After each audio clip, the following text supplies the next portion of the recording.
Hi friends, எல்லோருக்கும் வணக்கம். Welcome back to our channel. So இன்றைக்கி நான் வந்து என்னோட school days routine morning time எப்படி இருக்கும் அப்படின்னு தான் உங்களோட ஷேர் பண்ண போகிறேன். வீட்டில் 2 பசங்க இருக்காங்க. 2 பேருமே இப்போ வந்து ஸ்கூலுக்கு போகிறாங்க.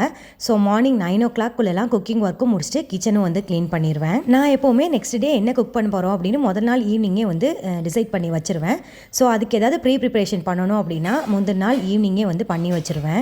இந்த விளாகில் எல்லாருக்கும் ரொம்பவே யூஸ்ஃபுல்லாக இருக்க மாதிரி இன்னொரு 2 விஷயம் வந்து ஷேர் பண்ணியிருக்கேன். ஒரு விஷயம் என்னென்னா, இப்போ இருக்க பிஸி டைமில் குயிக்காக இட்லி தோசை பேட்டர், இட்லி நல்லா சாஃப்டாக, தோசை நல்லா மொறுன்னு வர மாதிரி இட்லி தோசை பேட்டர் ஈஸியாக மிக்சிலேயே எப்படி வந்து ரெடி பண்ணலாம் அப்படின்னு வந்து ஷேர் பண்ணியிருக்கேன். ஒரு விஷயம் என்னென்னா, முட்டையோ மைதாவோ சேர்க்காம ஹோம்மேடாக வீட்லேயே வீட் கேக் வந்து எப்படி ரெடி பண்ணுறதுன்னு ஷேர் பண்ணியிருக்கேன். சரி, வாங்க வீடியோக்குள்ளே போகலாம்.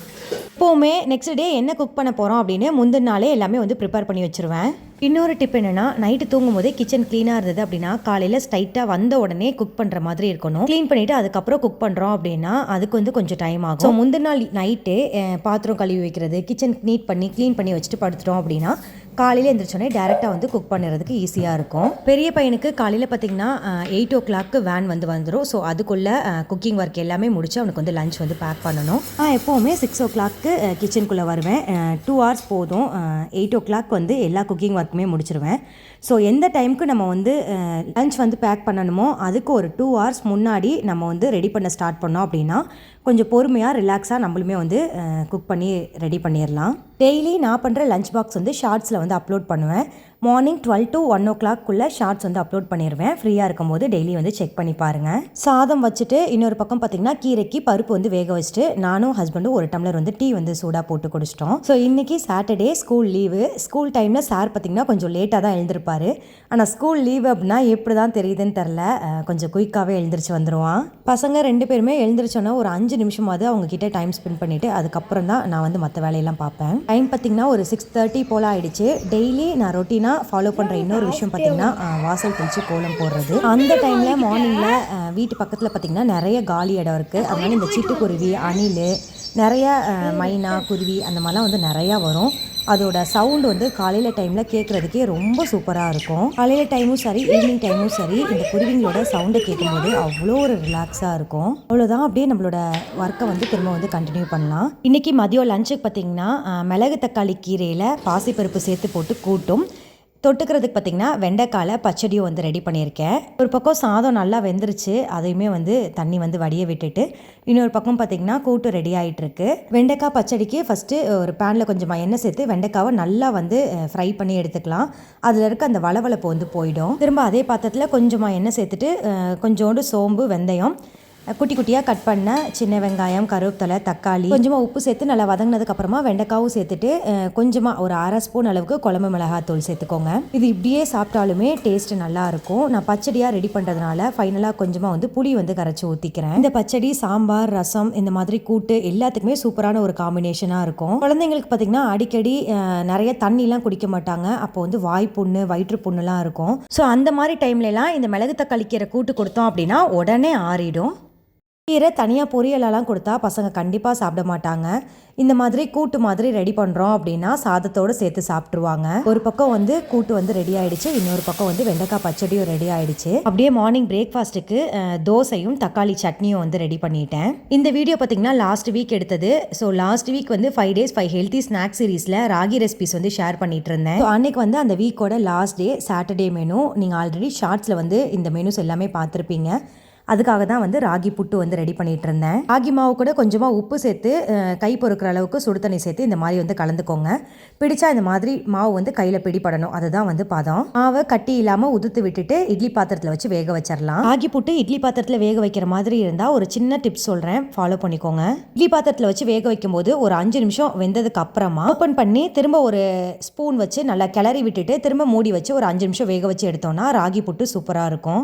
அவ்வளோதான், இன்னைக்கான morning breakfast and lunch menu வந்து ரெடி பண்ணியாச்சு. தம்பியும் வந்து பார்த்திங்கன்னா சாப்பிட்டு ஸ்கூலுக்கு வந்து கிளம்பிட்டான். ஸோ இன்றைக்கி பிரணவுக்கு மட்டும்தான் ஸ்கூலு, பிரகிக்கு வந்து ஸ்கூல் வந்து லீவு. மார்னிங் ஒரு 8-10 அப்படிங்கும் போதெல்லாம் ஸ்கூல் வேன் வந்து வந்துடும். அதுக்குள்ளேயே மார்னிங் பிரேக்ஃபாஸ்ட் அண்ட் லஞ்ச் ரெண்டுமே வந்து பேக் பண்ணிடுவேன். எவ்வளோ குயிக்காக எழுந்திரிச்சு லஞ்ச் எல்லாம் ப்ரிப்பேர் பண்ணாலும் லாஸ்ட்டாக பேக் பண்ணுற அந்த ஃபைனல் 5 minutes கொஞ்சம் பரபரப்பாக தான் போயிட்டுருக்கும். பிரணவ் பிரகி 2 பேரையுமே ஸ்கூலுக்கு வந்து ரெடி பண்ணணும். ஸோ என்னோட வேலை மார்னிங் டைமில் பார்த்தீங்கன்னா குக் பண்ணி பேக் பண்ணுறது மட்டும்தான். மற்றபடி பசங்களை ரெடி பண்ணுறது எல்லாமே ஹஸ்பண்ட் வந்து பார்த்துப்பாங்க. உங்களுக்கு குளிக்க வச்சு யூனிஃபார்ம் போட்டு விடுறது அந்த ஒர்க் எல்லாமே ஹஸ்பண்டோடது தான். அவ்வளோதான், வேனுக்காக வெயிட் பண்ணிகிட்ருக்கோம். டெய்லி வேனுக்கு வெயிட் பண்ணுறது 5 நிமிஷம் பசங்களை வந்து பார்த்தா தான் அப்பாவுக்குமே வந்து திருப்தியாக இருக்கும். அதனால டெய்லியுமே வந்து பார்த்துட்டு போயிடுவாங்க. அன்னைக்கு இன்னொரு ஸ்நாக்ஸுக்கு பார்த்திங்கன்னா அந்த ரம்புட்டான் பழம் வந்து கொடுத்துருந்தேன். பழம் பார்த்திங்கன்னா பிரணவுக்கு ரொம்ப பிடிக்கும். ஸோ எங்கே பார்த்தாலும் அது வாங்கி தர சொல்லி கேட்டுருவான். அது கையில் ஒன்று கொண்டு போயிருந்தான். அதை சாப்பிட்டுட்டு அப்படியே வந்து வேனுக்கு வந்து கிளம்பிட்டான். பிரணவ் கிளம்புனதுக்கு அப்புறமா எப்போவுமே பார்த்திங்கன்னா பிரகியை ஸ்கூல் கிளப்புற வேலை வந்து அதுக்கப்புறம் இருக்கும். அன்றைக்கி லீவு அப்படிங்கிறனால எனக்கு அந்த வேலை இல்லை. தம்பி பார்த்திங்கன்னா டிவி பார்த்துட்டு இருந்தான். இப்போவும் 9 o'clock அப்படிங்கும்போது இந்த மாதிரி எல்லா ஒர்க்குமே முடிஞ்சிடும். அன்றைக்கி பார்த்திங்கன்னா 8 o'clock எல்லா ஒர்க்குமே முடிஞ்சது. தம்பியை வந்து வேனுக்கு ட்ராப் பண்ணிட்டு வந்ததுக்கப்புறம் திரும்ப என்னோட ரொட்டீன் ஒர்க் வந்து ஸ்டார்ட் பண்ணிட்டேன். ஸோ கிச்சனில் குக்கிங் ஒர்க் முடிஞ்சிருச்சு அப்படின்னா அதெல்லாம் எடுத்துகிட்டு போய் டைனிங் டேபிளில் அரேஞ்ச் பண்ணிட்டேன் அப்படின்னா இந்த இடம் வந்து காலியாகிடும். கையோட அப்படியே வந்து க்ளீன் பண்ணி விட்டுருவேன். இந்த விளாகில் பார்த்திங்கன்னா இன்னொரு விஷயம் வந்து ஷேர் பண்ணியிருக்கேன். டெய்லி இட்லி தோசைக்கு மாவு வந்து வேணும். கிரைண்டரில் அரைக்கிறது இப்போலாம் வந்து எல்லாருக்குமே ரொம்ப வந்து கஷ்டமான ஒரு விஷயமா இருக்குது. அதனால் குயிக்காக பண்ணுறதுக்காக நான் ஃபாலோ பண்ணுற இன்னொரு விஷயம் பார்த்திங்கன்னா வீக்லி ட்வைஸ் வந்து மிக்சியிலே மாவு வந்து அரைச்சி வச்சுப்பேன். இட்லி தோசை ரெண்டுமே வந்து சூப்பராக வந்து வரும். இட்லி தோசை பேட்டரோட மெஷர்மெண்ட்டுமே இந்த விளாகில் வந்து ஷேர் பண்ணியிருக்கேன். நீங்களுமே ட்ரை பண்ணி பாருங்கள், யூஸ்ஃபுல்லாக இருக்கும். பிரணவை வேனில் ஏற்றி விட்டுட்டு வந்ததுக்கு அப்புறமா எங்களுக்கான மார்னிங் பிரேக்ஃபாஸ்ட் வேலையும் வந்து முடிஞ்சுது. அப்போவே கையோடையே எக்ஸ்ட்ரா இருக்க பாத்திரத்தையும் வந்து பார்த்திங்கன்னா வாஷ் பண்ணி வச்சுருவேன். அப்போ தான் திரும்ப வந்து அடிக்கடி நிறைய பாத்திரம் சேர்ற மாதிரி இருக்காது. இதையும் சாப்பிட்டதுக்கு அப்புறமா பசங்க எல்லாருமே ஸ்கூல் விட்டு வந்ததுக்கு அப்புறமா டிஃபன் பாக்ஸ் அப்புறம் மீதி இருக்க பாத்திரம் எல்லாருமே இன்னொரு வாட்டி வந்து வாஷ் பண்ணி வச்சிருவேன். அவ்வளோதான். இதுக்கப்புறம் கண்டிப்பாக ஒரு 1 hourக்காவது ரெஸ்ட்டு தான், ஒரு 1 hour வரைக்குமே.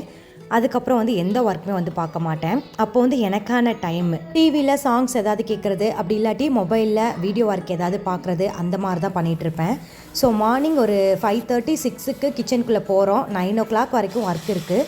ஸோ நின்றுட்டே தான் வேலை செய்கிறோம். அதுக்கப்புறம் கொஞ்சமாவது நம்ம வந்து ரெஸ்ட் எடுத்துக்கணும். அதனால் அந்த ஒரு 1 hour டைமுக்கு நான் எந்த ஒர்க்குமே பார்க்காம ஃபுல் ரெஸ்ட்டு தான். அதுக்கப்புறம் எங்களுக்கு மதியம் ஏதாவது குழம்பு வைக்கிற வேலை இருந்தது அப்படின்னா கிச்சனுக்குள்ளே போவேன். அப்படி இல்லைன்னா திரும்ப வந்து மதியத்துக்கு மேலே தான் ஒர்க் இருக்கும். இல்லை சின்ன சின்ன ஒர்க், இந்த மிஷின் போட்டு விடுறது, துணி காய வைக்கிறது, வீடு பெருக்கிறது, இந்த ஒர்க்கெல்லாம் வந்து பார்த்துப்பேன். இப்போ பார்த்தீங்கன்னா இட்லி தோசை பேட்டர் மிக்சிலே வந்து ரெடி பண்ணிடுவேன்னு சொன்னேன். அதுக்கான மெஷர்மெண்ட் வந்து சொல்கிறேன். டம்ளர் மெஷர்மெண்ட்லேயே சொல்லிடுறேன்.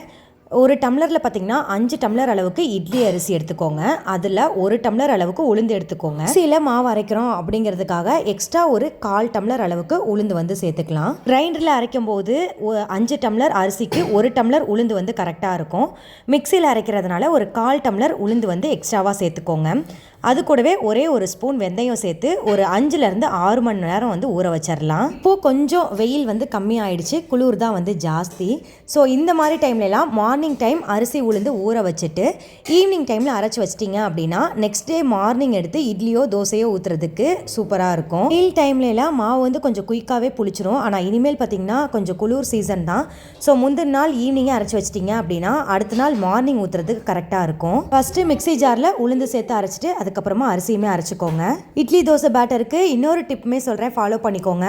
உளுந்து நல்லா நைஸாக அரைக்கணும். ஆனால் அரிசி அரைக்கும் போது கொஞ்சம் கொரப்பாக அரைச்சி பாருங்கள். இட்லி தோசை ரெண்டுமே சூப்பராக இருக்கும். உளுந்து அரிசி ரெண்டுமே அரைச்சி ஒன்றா சேர்த்துட்டு அது கூட தேவையான அளவுக்கு கல் உப்பு சேர்த்து மாவை கரைச்சி அப்படியே வந்து மூடி வச்சிட்டேன்.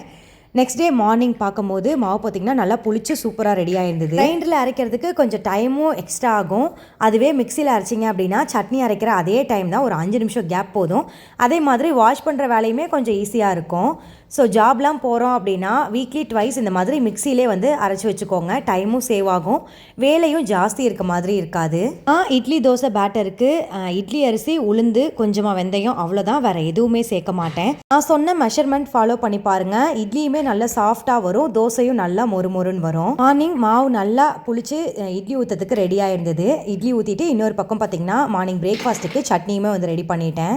எப்போவுமே நல்லா சூடாக இருக்க இட்லிக்கு இந்த புதினா சட்னி காம்பினேஷன் காம்பினேஷன் சூப்பராக இருக்கும். இந்த இட்லி புதினா சட்னி காம்பினேஷன் நிறைய பேர் பிடிக்கும் அப்படின்னு சொல்லி நான் கேள்விப்பட்டிருக்கேன். உங்களில் யாருக்கெல்லாம் பிடிக்கும் அப்படின்னு மறக்காமல் கமெண்ட்டில் சொல்லுங்கள். இட்லி வந்து சூப்பராக ரெடி ஆகிடுச்சு. மிக்சியில் அரைச்ச அதே மாவில் தான் இன்றைக்கி வந்து இட்லி ஊற்றி காமிச்சிருக்கேன். இட்லி பாருங்கள் எந்த அளவுக்கு சாஃப்டாக இருக்குன்னு. ஸோ நிறைய பேர் பார்த்திங்கன்னா மாவு அரைக்கிறதுக்கு ரொம்ப சிரமமாக இருக்குது, வேலைக்கெலாம் போயிட்டு வந்து அந்த வேலை வந்து கொஞ்சம் கஷ்டமாக தெரியுது அப்படிங்கிறதுக்காகவே ஸ்கிப் பண்ணிடுவாங்க. ஸோ இனிமேல் நான் சொல்கிற மெத்தடில் இந்த மாதிரி மிக்சிலே மாவு அரைச்சி வச்சுக்கோங்க, ரொம்ப ஈஸியாக இருக்கும். இனிமேல் குயிக்காக முடிஞ்சிடும். அப்படியே பசங்களுமே வந்து ஸ்கூலுக்கு வந்து கிளம்பிட்டாங்க. இந்த விளாக் பார்த்திங்கன்னா ஒரு 2-3 நாளுக்கு அப்புறம் வந்து ஒரு ஈவினிங் டைமில் எடுத்தது தான். ஹஸ்பண்டோட அண்ணா பையனுக்கு வந்துட்டு பர்த்டே. ஸோ அவனுக்காக கேக் வந்து பண்ணி கொண்டு போகலாம் அப்படின்னு சொல்லி தான் ரெடி பண்ணேன். அதனால் வீடியோவும் வந்து எடுத்துட்டேன். முட்டையோ மைதாவோ சேர்க்காம கோதுமை மாவில் செஞ்ச ஹெல்த்தியான ஒரு கேக் தான். ஆல்ரெடி இந்த கேக் ரெசிபி ஷார்ட்ஸில் நிறைய டைம் வந்து அப்லோட் பண்ணியிருக்கேன். நிறைய பேர் வந்துட்டு பார்த்துட்டு லைக் பண்ணி கமெண்ட் பண்ணி ஷேர் பண்ணி நிறைய சப்போர்ட் பண்ணியிருந்தீங்க. ஸோ இன்றைக்கி வந்து ஃபர்ஸ்ட் டைம் லாங் வீடியோவில் வந்து ஷேர் பண்ணுறேன். ஃபஸ்ட்டு வந்து பால் வந்து காய்ச்சி ஆற வச்சுக்கலாம். மெஷர்மெண்ட் எல்லாமே ஒரே கப்லேயே வந்து எடுத்துக்கோங்க. நான் இன்றைக்கி இந்த குட்டி கப்பில் தான் எடுக்கிறேன். இந்த கப்பில் பார்த்திங்கன்னா 2 கப் அளவுக்கு கோதுமை மாவு வந்து எடுத்திருக்கேன். 2 கப் கோதுமை மாவுக்கு 1 கப் அளவுக்கு சுகர் வந்து எடுத்துக்கோங்க. இதுக்கு பதில் நீங்கள் வந்து நாட்டு சக்கரை கூட சேர்த்துக்கலாம். 1 கப் சர்க்கரையை அப்படியே சேர்க்காம மிக்ஸி ஜாரில் சேர்த்துட்டு அதோட ஒரே ஒரு ஏலக்காய் மட்டும் சேர்த்து அரைச்சி பவுட்ரு பண்ணிவிட்டு அதுக்கப்புறம் வந்து சேர்த்துக்கலாம். வெள்ளை சர்க்கரையாக இருந்தால் 2 கப் மாவுக்கு 1 கப் அளவுக்கு சர்க்கரை வந்து கரெக்டாக இருக்கும். இதுவே நாட்டு சர்க்கரை எடுத்துக்கிறீங்க அப்படின்னா 2 கப் கோதுமை மாவுக்கு 1.5 கப் அளவுக்கு நாட்டு சர்க்கரை வந்து எடுத்துக்கோங்க. சர்க்கரையை நல்லா வந்து பவுட்ரு பண்ணி மாவோடு சேர்த்து கொஞ்சம் நல்லா வந்து மிக்ஸ் பண்ணிக்கலாம். இப்போ 1 ஸ்பூன் வந்து பேக்கிங் பவுடர், 1/4 ஸ்பூன் அளவுக்கு பேக்கிங் சோடா, 3/4 கப் அளவுக்கு ரீஃபைண்ட் ஆயில், 1 கப் அளவுக்கு தயிர், கொஞ்சமாக ஒரு பிஞ்ச் வந்து உப்பு வந்து சேர்த்து நல்லா கலந்து விட்டுக்கோங்க. 1 கப் அளவுக்கு காய்ச்சி ஆற வச்ச பால் கொஞ்சம் கொஞ்சமாக சேர்த்து நல்லா வந்து பேட்டரை வந்து கலந்து விட்டுக்கலாம். 1 கப் காய்ச்சி ஆற வச்ச பால் வந்து கரெக்டாக இருக்கும். ஒரு வேளை உங்களுக்கு வந்து ரொம்ப திக்காக இருக்க மாதிரி இருக்குது அப்படின்னா இன்னும் கொஞ்சமாக ஒரு 1/4 கப் அளவுக்கு பால் வந்து எக்ஸ்ட்ராவாக சேர்த்து கன்சிஸ்டன்சி அட்ஜஸ்ட் பண்ணிக்கோங்க. அவ்வளோதான். இது அப்படியே நல்லா கட்டி இல்லாமல் கலந்து விட்டுட்டோம் அப்படின்னா நம்மளோட கேக் பேட்டர் வந்து ரெடி ஆகிடுச்சு. இது அப்படியே பேக் பண்ணி எடுத்தாலே சாப்பிட்றதுக்கு டேஸ்ட்டு சூப்பராக இருக்கும். நான் எக்ஸ்ட்ராவாக பார்த்திங்கன்னா கொஞ்சமாக முந்திரியும் கருப்பு திராட்சையும் இருந்தது, அதை வந்து சேர்த்துக்கிட்டேன். முந்திரியை லைட்டாக 1-2 பொடி பண்ணி எடுத்துக்கோங்க. அதே மாதிரியே கருப்பு திராட்சையும் கொஞ்சம் குட்டி குட்டியாக கட் பண்ணி எடுத்துகிட்டு பேட்டரோட சேர்த்து நல்லா வந்து கொஞ்சம் கலந்து விட்டுக்கலாம். எக்ஸ்ட்ராவாக கொஞ்சம் டேஸ்ட்டுக்காக 1 ஸ்பூன் நெய் வந்து ஆட் பண்ணிக்கிறேன். இது ஆப்ஷனல் தான், உங்களுக்கு வேணும்னா சேர்த்துக்கலாம், வேணான்னா ஸ்கிப் பண்ணிடலாம். இது அப்படியே இருக்கட்டும். இன்னொரு பக்கம் குக்கரில் கொஞ்சமாக உப்பு சேர்த்துட்டு உள்ளே ஒரு ஸ்டாண்ட் வச்சு மூடி போட்டு ஒரு 10 நிமிஷம் ப்ரீ ஹீட் பண்ணிக்கலாம். நீங்கள் குக்கரோட மூடிவே எடுத்துக்கலாம். உள்ள ரப்பரோ மேலே விசிலோ போடாமல் நார்மலாக வெறும் மூடி மட்டும் மூடி வச்சுக்கோங்க. இப்போ எதில் கேக் வந்து பேக் பண்ண போகிறோமோ அந்த பாத்திரத்தில் கொஞ்சமாக கீ அப்படி இல்லைன்னா பட்டர் வந்து அப்ளை பண்ணிவிட்டு மேலே கொஞ்சமாக இந்த மாதிரி கோதுமை மாவு தூவி டஸ்ட் பண்ணி விட்டுறலாம். அப்போ தான் வந்து கேக் வந்து பார்த்திங்கன்னா உள்ளே வந்து கொஞ்சம் ஒட்டாமல் வரும். அவ்வளோதான், ரெடி ஆகிடுச்சு. இப்போ இந்த பாத்திரத்தில் நம்ம கேக் பேட்டரை வந்து ஆட் பண்ணிக்கலாம். பேட்டரை ஆட் பண்ணிவிட்டு ஒரு 2 வாட்டி லைட்டாக வந்து தட்டி விட்டுருங்க. மேலே எக்ஸ்ட்ராவாக டெக்கரேட் பண்ணுற மாதிரி கொஞ்சமாக முந்திரியும் கருப்பு திராட்சையும் வந்து சேர்த்துருக்கேன். இதுதான் இல்லை, உங்களுக்கு பிடிச்ச மாதிரி வேறு என்ன நட்ஸ் வேணாலும் நீங்கள் வந்து சேர்த்துக்கலாம். பாதாம், பிஸ்தா எதுவாக இருந்தாலுமே நீங்கள் வந்து சேர்த்துக்கலாம். குக்கர் வந்து ஒரு 10 நிமிஷம் ப்ரீ ஹீட் ஆகிடுச்சு. உள்ளே வந்து கேக் பேட்டர் வச்சுட்டு அப்படியே மூடி போட்டு ஒரு 45 to 55 மினிட்ஸ் வரைக்கும் வேகிறதுக்கு வந்து டைம் ஆகும். அப்படி வச்சுட்டு அடுப்பு பார்த்திங்கன்னா லோ ஃப்ளேம்லேயே வச்சு வேக வச்சிடலாம். மேலே நான் கிளாஸ் லிட் வச்சுருந்ததுனால கேக் பேக் ஆகிறது ரொம்ப அழகாக வந்து தெரிஞ்சுது. தம்பியுமே பார்த்திங்கன்னா அதுக்குள்ளே வந்து ஸ்கூல் விட்டு வந்துட்டாங்க. 2 பேருக்குமே கேக் பேக் ஆகிறத பார்க்குறக்கு அவ்வளோ ஒரு இன்ட்ரெஸ்ட்டு, அவ்வளோ ஆசையாக 2 பேரும் பார்த்துட்டு இருந்தாங்க. ஒரு 55 மினிட்ஸ் ஆனிச்சு இந்த கேக் வந்து எனக்கு பேக் ஆகுறதுக்கு. உள்ளே ஒரு ஸ்டிக் அப்படி இல்லைன்னா கத்தி லைட்டாக விட்டு பார்த்தோம் அப்படின்னா ஒட்டாமல் வந்ததுன்னா கேக் வந்து பேக் ஆகிடுச்சின்னு அர்த்தம். ஃபஸ்ட் டைம் பார்க்குறதுக்கு உங்களுக்கு வந்து மேலே பேக் ஆகாத மாதிரி இருக்கும். கேக் பார்த்திங்கன்னா நல்லா வந்து சூடு ஆறுற வரைக்கும் அப்படியே வந்து விட்டுருங்க. அப்போ தான் வந்து நல்லா சாஃப்ட் ஆகி சூப்பராக இருக்கும். கேக் நல்லா ஆற விட்டு அதுக்கப்புறம் வந்து கட் பண்ணணும். ஆறுறதுக்கு முன்னாடியே கட் பண்ணிட்டோம் அப்படின்னா கேக் சாஃப்டாக இல்லாத மாதிரியே இருக்கும்.